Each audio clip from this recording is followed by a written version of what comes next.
जय माताजी students, welcome to our YouTube channel Dhyan commerce, the key of success. Please like, subscribe, share and press bell icon for notification. Thank you. જય માતાજી વિદ્યાર્થીઓ મિત્રો, આગળ આપણે ક્રમચય અને સંચયના દાખલા જોયા છે. તે સિવાય આપણે દ્વિપદી વિસ્તરણના પણ દાખલા જોઈ લીધા છે. હવે આજે આપણે ક્રમચય અને સંચયના અમુક વિશિષ્ટ દાખલાઓ છે જે વિભાગ ડી માં આપેલા છે તેના તરફ પ્રયાણ કરવાના છે. મિત્રો, સૌથી પહેલા આપણે જે દાખલો જોવાનો છે મિત્રો એ છે વિભાગ ડી. સ્વાધ્યાય 6 નો વિભાગ ડી નો દાખલો છે, જેની અંદર આપણને નોર્મલ 3 પ્રશ્નો પૂછ્યા છે. અઘરું કશું નથી, રિવિઝન છે થોડું ઘણું આપણું ક્રમચય સંચયનું. પસંદગી કઈ હોય તો સંચય આવશે, અને કુલ સંખ્યાઓ કીધી હોય, ગોઠવણી કીધી હોય તો ક્રમચય.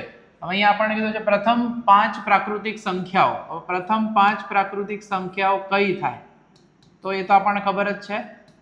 તો એ પ્રથમ 5 પ્રાકૃતિક સંખ્યાઓ આપણી સમક્ષ રેડી, એટલે કે 1 2 3 4 5 છે, એનો ઉપયોગ કરવાનો કીધો છે એ લોકોએ.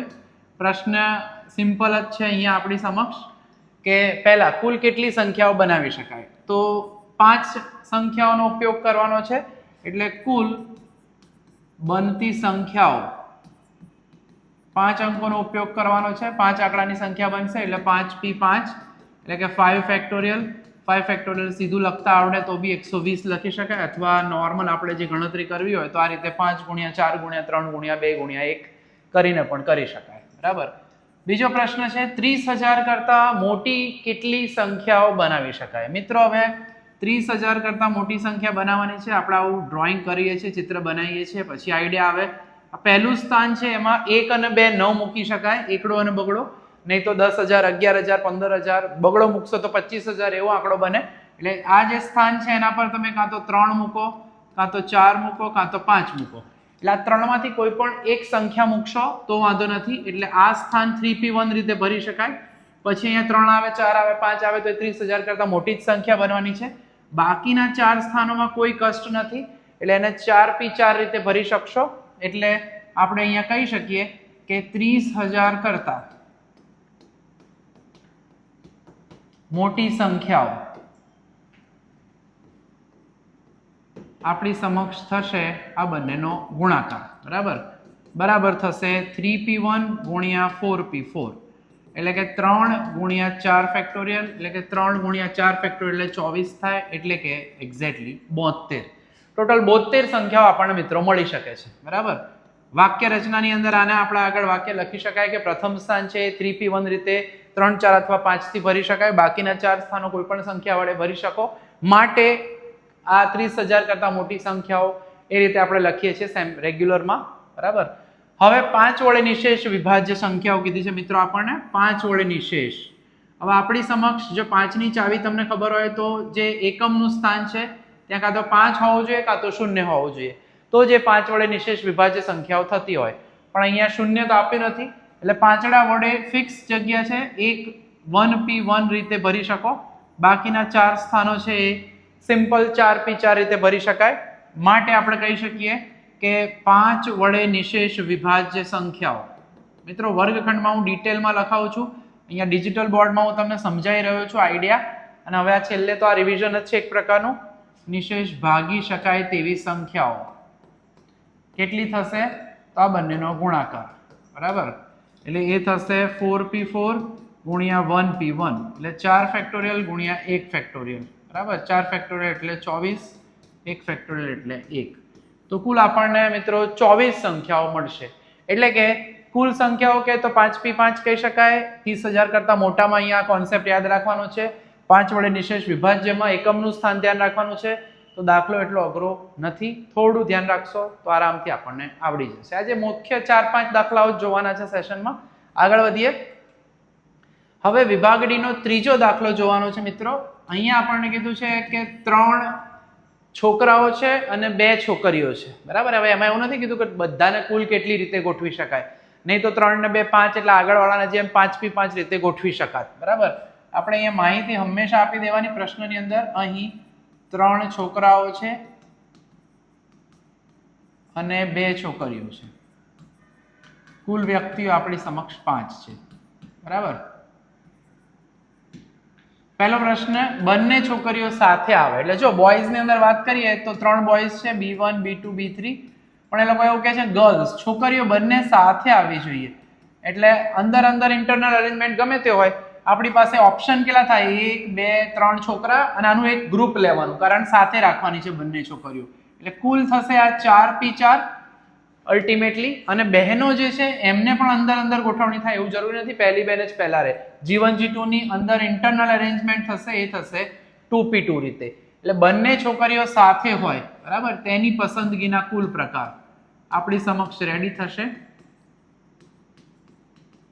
એટલે આને વાક્ય રચનાની સંદર્ભમાં લખવું હોય તો એવું કહી શકાય 3 ભાઈઓ છે અને 2 બહેનો છે. 2 બહેનોને એક જ સમૂહ ગણતા કુલ 4 વિભાગો છે અથવા 4 વ્યક્તિઓને 4p4 રીતે ગોઠવી શકાય. અંદરની વાત કરીએ તો બહેનોને આપણે 2p2 વડે રજૂ કરીને ગોઠવી શકીશું. સાથે હોય તો ગોઠવણીના પ્રકાર.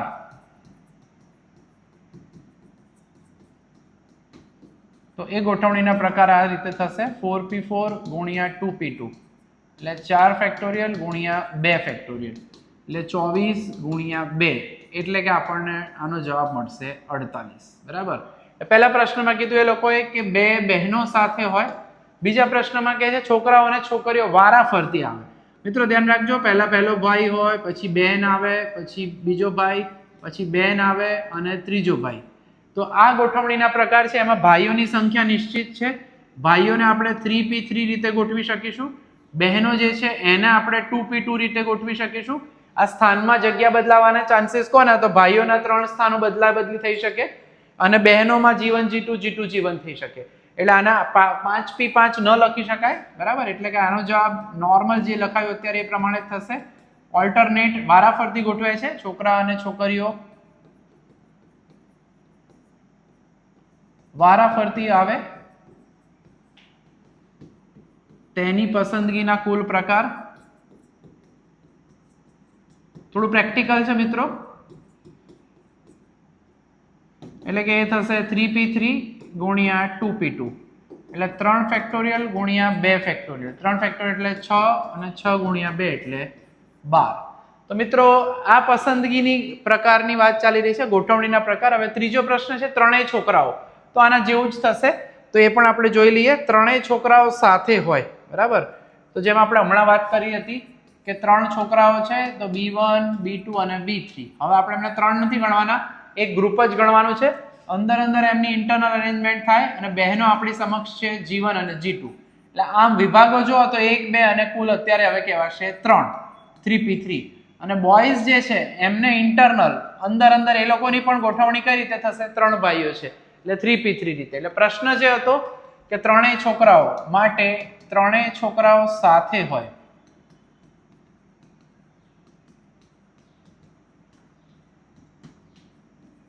તેની પસંદગીના કુલ પ્રકાર.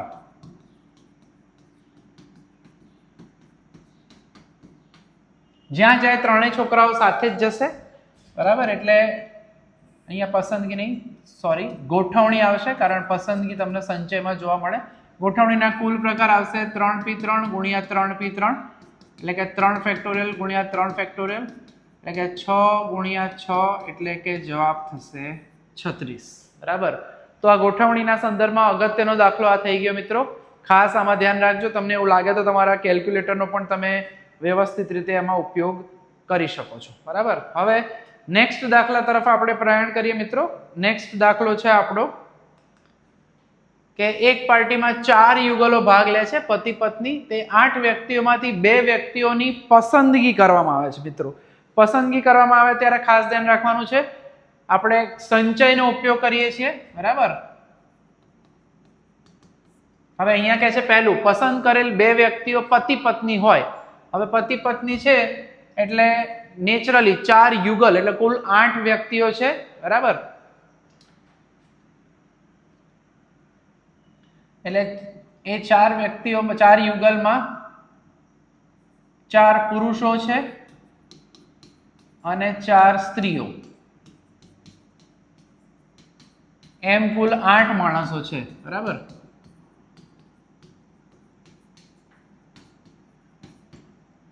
હવે જો આપણે સમજવા માટે યાદ રાખવું હોય તો m1 f1 m2 f2 m એટલે મેલ f એટલે female m2 f2 m3 f3 અને m4 f4 જે સરખા સબસ્ક્રિપ્ટ વાળા છે એને આપણે પતિ પત્ની ગણી લઈશું એટલે m1 f1 m2 f2 m3 f3 m4 f4 ચાર યુગલ કીધા છે એ લોકોએ આ ચાર આપણે યુગલની વાત કરી લીધી બરાબર ચાર યુગલ પતિ પત્ની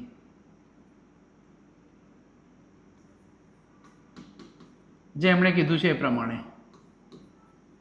રાઈટ હવે પહેલો પ્રશ્ન આપણો એ જ છે નંબર 1 કે પસંદ કરેલ બે વ્યક્તિઓ પતિ પત્ની હોય એટલે આમ તો 8 માંથી બે વ્યક્તિ પસંદ કરવાની છે પણ આપણે એવું નહીં ગણીએ આપણે તો પતિ પત્ની જ લેવાના છે એટલે આપણી પાસે ચાર યુગલ છે એમાંથી એક જ યુગલ પસંદ કરવાનો છે બરાબર એટલે પસંદ કરેલ બે વ્યક્તિઓ પતિ પત્ની હોય તેની પસંદગીના કુલ પ્રકાર હવે આમાં એક કન્ફ્યુઝન થાય કે આપણે 8c2 લખી શકીએ તો ના 8c2 લખો એની અંદર m1 m2 બી આવી શકે m1 f2 પણ આવી શકે યુગલની વાત કરવાની છે તો ચાર યુગલ છે આપણે પતિ પત્ની જ લેવાના છે એટલે આની અંદર માત્ર લખવાનું આવે 4c1 અને 4c1 નો જવાબ આવે છે 4 આપણે પાસ્કલના ત્રિકોણ પ્રમાણે બરાબર આ ખાસ ધ્યાન રાખવાનું રહેશે આપણે હવે બીજાની અંદર ધ્યાન રાખજો બે વ્યક્તિઓમાં એક પુરુષ અને એક સ્ત્રી હોય તેવી પસંદગી હવે આપણી સંદર્ભમાં મેં કીધું ઉપર એટલે જ કહ્યું છે અલગથી કે ચાર સ્ત્રીઓ છે અને ચાર પુરુષો છે કોઈ પણ એક પસંદ કરવાની છે પસંદગીમાં સ્ત્રી અને એક પુરુષ એટલે પસંદ કરેલ બે વ્યક્તિઓ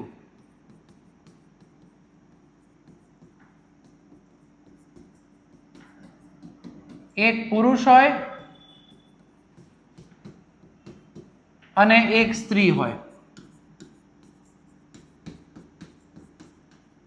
હવે આપણે પતિ પત્નીનું ભૂલી જઈએ બરાબર ચાર પુરુષો છે એવું યાદ રાખવાનું અને એટ ધ સેમ ટાઈમ ચાર સ્ત્રીઓ છે એવું યાદ રાખવાનું એટલે એની પસંદગીના પ્રકાર થાય 4c1 ગુણ્યા 4c1 એટલે 4 ગુણ્યા 4 બરાબર 16 બરાબર એટલે એની પસંદગીના કુલ પ્રકાર આપણને આ રીતે મળશે થોડું પ્રેક્ટિકલ વિચારવાનું છે કે આ મુદ્દો ખાસ ધ્યાન રાખવાનો છે યુગલ વાળો બરાબર કે ચાર યુગલ છે એમાંથી પહેલા પતિ અને પત્ની જ લેવાના છે એટલે આપણે સીધું 4c1 લખીશું ચાર યુગલમાંથી એક યુગલ પસંદ કરી લઈએ છેલ્લો પ્રશ્ન આનાથી વિશિષ્ટ નથી ખ્યાલ આવી જ જાય એવો છે પસંદ કરેલ બે વ્યક્તિઓમાં એક પુરુષ અને એક સ્ત્રી હોય પરંતુ તેઓ પતિ પત્ની ન હોય હવે આ કુલ પસંદગી થઈ ગઈ ચારમાંથી એક પુરુષ લીધો ચારમાંથી એક સ્ત્રી લીધી કુલ પસંદગીના પ્રકાર 16 થયા એમાંથી આપણે શું કહીએ છીએ પતિ પત્ની ન હોય એટલે આપણે ચાર વિભાગો બાદ કરી દેવાના ટોટલ જે છે એની અંદર 16 પ્રકારમાંથી 4 બાદ કરો એટલે બાકીના 12 જે છે એ ભાઈ અને બહેન તો હશે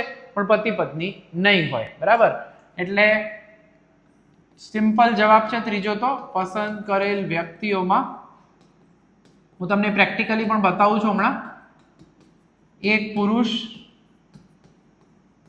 અને એક સ્ત્રી હોય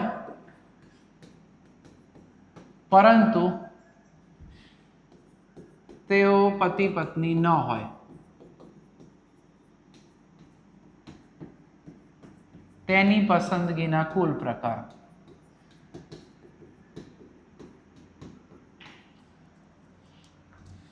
તો એની અંદર આપણે હમણાં જ વાત કરીએ પ્રમાણે આ જે પસંદ કરેલ વ્યક્તિઓમાં પુરુષ અને સ્ત્રી હોય એ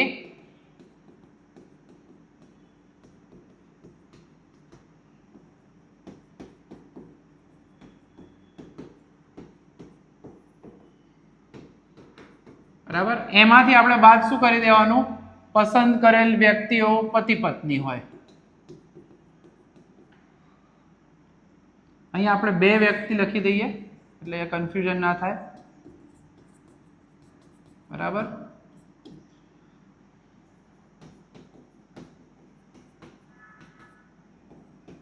પતિ પત્ની હોય એટલે આનો માત્ર જવાબ થશે સિમ્પલ અહીંયા જ કહી દઈએ 16 - 4 એટલે કે 12 બરાબર તો હવે આનો આઈડિયા આપણને કઈ રીતે મળી શકે તો આપણે જેમ વાત કરી m1 m2 m3 અને m4 ચાર પુરુષો છે સ્ત્રીઓ છે f1 f2 f3 અને f4 તો m1 f1 નથી લેવાનું આપણે વાત કરવાની m1 જોડે f2 f3 અને f4 એટલે m1 f2 M1 F3 અને M1 F4. મેં હમણાં કીધું એ પ્રમાણે સમાન સબસ્ક્રિપ્ટ વાળા જે છે પતિ પત્ની કહેવાય. એટલે કે M1 જોડે બાકીના 3 બહેનોની વાત કરી એટલે આ 3 પ્રકાર. એ જ રીતે M2 સાથે F2 ના આવે, M2 F1 આવશે, M2 F3 આવશે, M2 F4 આવશે. એ જ રીતે M3 જોડે F1 આવે, M3 જોડે F2 આવે, F3 ના આવે, M3 જોડે F4 અને છેલ્લે M4 જોડે F1, M4 જોડે F2 અને M4 જોડે F3. તો મિત્રો આપ મેન્યુઅલી આ ગણી શકો છો. જવાબ જે આપણો 12 આવે છે જેમાં એક પુરુષ છે એક સ્ત્રી છે પરંતુ તેઓ પતિ પત્ની નથી. તો દાખલો બહુ જ અગત્યનો છે. 12મા ધોરણમાં સંભાવનામાં આ જ દાખલો તમને ફરી જોવા મળશે ત્યારે હું ફરી યાદ કરાઈશ. તો ધ્યાન રાખીશું ખાસ. એક યુગલ પસંદ કરી લીધું સીધું કારણ પતિ પત્ની કીધા હતા. ત્યારબાદ બંનેમાંથી એક એક કીધા છે. પતિ પત્ની હોય ના હોય એનો કોઈ ક્રાઇટેરિયા નહીં, આમાં હોય પણ શકે. 4માંથી કોઈ પણ એક પુરુષ, 4માંથી કોઈ પણ એક સ્ત્રી અને છેલ્લે બંને પતિ પત્ની ના હોય તેની પસંદગી. આગળ વધીએ મિત્રો. હવે આપણે અહીંયા પુસ્તકોના સંદર્ભમાં વાત કરવાની છે. પસંદ કરવામાં આવે છે. ખાસ ધ્યાન રાખજો, પસંદગી શબ્દ જ્યાં જ્યાં પણ તમને જોવા મળે ત્યારે સમજવાનું રહેશે કે આ ક્રમચય નથી, સંચય છે. બરાબર. પ્રશ્ન છે 4 આંકડાશાસ્ત્રના પુસ્તકો છે. 4 આંકડાશાસ્ત્ર અને 3 અર્થશાસ્ત્રના પુસ્તકો છે. બરાબર. પ્રશ્ન છે બંને પુસ્તકો એક જ વિષયના કેટલી રીતે પસંદ કરી શકાય? એકદમ સિમ્પલ છે. બરાબર. બંને પુસ્તકો એક જ એટલે કાં તો બંને પુસ્તક આંકડાશાસ્ત્રના હોય એટલે આપણે એને સમજાવીશું ખાલી. બંને પુસ્તકો એક જ વિષયના હોય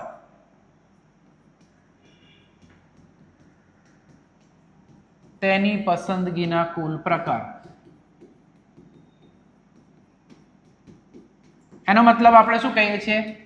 બંને આંકડાશાસ્ત્રના પુસ્તક હોય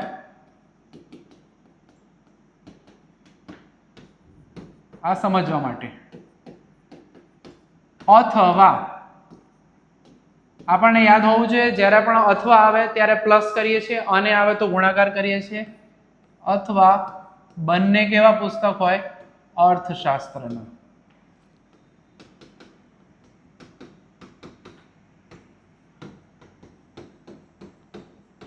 બસ આટલું જ સમજી જાવ તો આગળનો જવાબ એકદમ સિમ્પલ છે.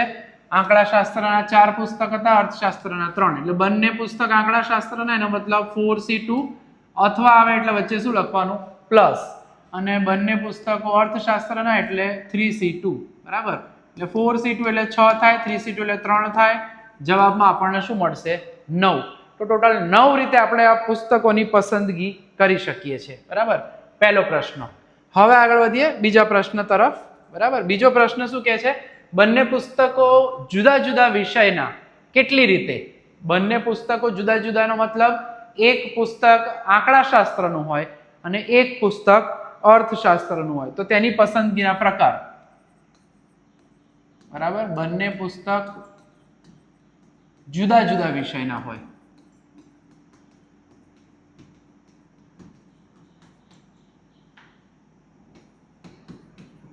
એટલે કે એક આંકડાશાસ્ત્ર. હવે ધ્યાન રાખજો, મેં તમને હમણાં સમજાયું. એક આંકડાશાસ્ત્રનું પુસ્તક હોય. હવે અહીંયા અથવા ના લખાય કારણ પસંદ કેટલા કરવાના છે? 2. એટલે પછી લખવું પડે અને એક અર્થશાસ્ત્રનું પુસ્તક હોય. એટલે વસ્તુ આ છે મિત્રો, ખાસ એ ધ્યાન રાખવાનું છે કે તમને અર્થઘટન ખબર પડવી જોઈએ. આંકડાશાસ્ત્રના પુસ્તક આપણી પાસે 4 હતા એટલે 4C1 ગુણ્યા કરવું પડશે. એક અર્થશાસ્ત્ર એટલે 3C1, 4C1 એટલે 4, 3C1 એટલે 3 એટલે 4 તરી 12. તો આ થશે આપણો બીજો જવાબ. મિત્રો ત્યારબાદ અર્થશાસ્ત્ર વિષયનું એક પણ પુસ્તક ન આવે. બરાબર. અર્થશાસ્ત્રનું એક પણ પુસ્તક ન આવે એનો મતલબ બંને પુસ્તક કેટલા કયા હોય? આંકડાશાસ્ત્રના. સિમ્પલ છે. અર્થશાસ્ત્રનું એક પણ પુસ્તક ન આવે. પસંદગી મિત્રો પહેલા જ કીધું છે એ લોકોએ, પુસ્તકમાંથી 2 પુસ્તકો પસંદ કરવામાં આવે છે. એટલે અર્થશાસ્ત્રનું એક પણ પુસ્તક ન હોય તેવી પસંદગીના કુલ પ્રકાર. બરાબર, એટલે આંકડાશાસ્ત્રનું શૂન્ય બી લખી શકો તમે. બે શું હશે આપણા બે આંકડાશાસ્ત્રના પુસ્તક હોય અને અર્થશાસ્ત્રનું શૂન્ય આવું બી લખવું હોય તો લખાય, કારણ 3C0 નો જવાબ તો એક જ થશે. એટલે આ રીતે પણ તમે લખી શકો, અથવા માત્ર 4C2 લખશો તો પણ ચાલશે. તો મિત્રો અગત્યના દાખલાઓ ચાલી રહ્યા છે. છેલ્લો દાખલો જોઈ લઈએ હવે.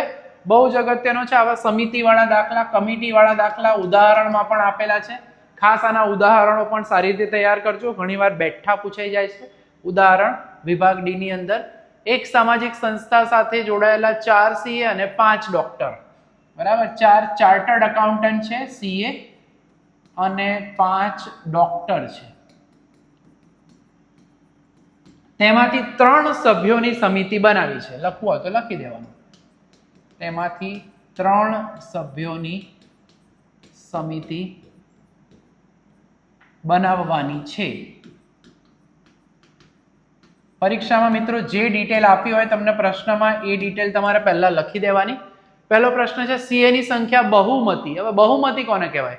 હવે આપણે સમિતિ બનાવવાની છે 3 જણની. બરાબર, 1 જણ તો બહુમતી કહેવાય નહીં, 2 અથવા 2 થી વધુ. બરાબર, એટલે આપણે અહીંયા એ જ વસ્તુ કહીશું કે CA ની સંખ્યા એ સમિતિમાં બહુમતીમાં હોય તેવી પસંદગી ના કુલ પ્રકાર.